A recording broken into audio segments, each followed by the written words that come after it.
Bienvenue sur ma chaîne. Aujourd'hui, je vais vous parler dans le fond de comment j'ai vécu mes nombreux traitements de chimiothérapie que j'ai eu soit en 2008 et en 2015 que j'en ai re-eu. En 2008, j'avais 10 ans et c'était la première fois que je faisais face à un diagnostic de cancer. Et du même coup, j'allais devoir faire face à plusieurs traitements de chimio qui, on va se le dire, c'est pas un petit médicament, là. C'est quelque chose d'assez féroce. Quand on reçoit un diagnostic de cancer, oui, ça fait ce qu'on dit. Mais je me suis ressaisie, du moins, j'ai fait ce choix de me ressaisir. Parce que pour réussir à se battre, il faut avoir un moral positif. Les premiers traitements ont commencé en septembre 2008 et ont pris fin, je crois, en juin 2009. Je suis pas certaine des dates, par contre. Mais je sais que j'ai eu mon amputation à ma jambe en décembre 2008.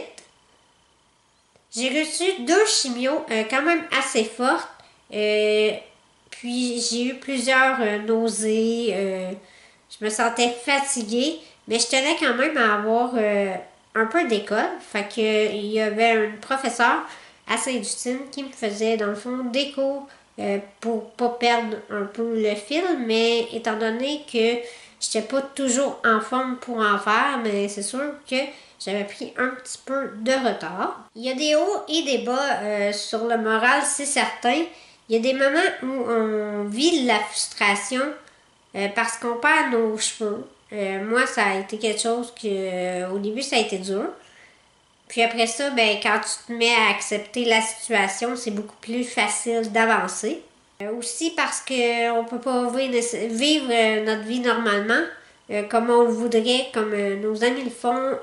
Ça aussi, ça peut être une source de frustration, pardon, qu'on peut avoir.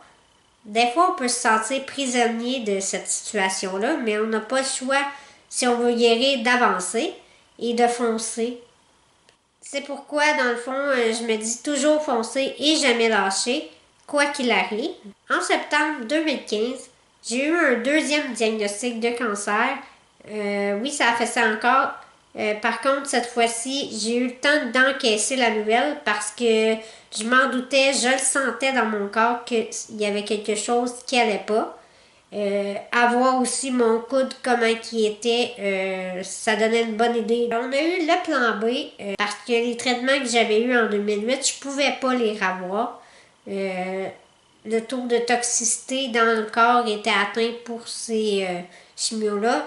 Donc j'ai eu d'autres sortes de chimios qui ont porté fruit quand même, ils ont fonctionné. Grâce à la recherche, qui peuvent avoir des plans B, des plans C, des plans Z même, pour sauver, dans le fond, tous ceux qui sont atteints de cancer.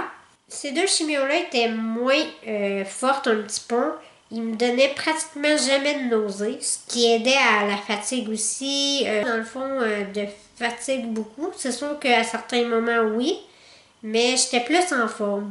Il y avait les neutropénies que c'était plus difficile quand même, c'est certain, mais au moins le reste du temps, ça allait mieux. J'ai perdu ma grand-maman, Bella, le 27 novembre 2015. Ça m'a pris beaucoup de temps avant de me faire à l'idée qu'elle était plus là, puis de aussi un peu me ressaisir d'une certaine façon.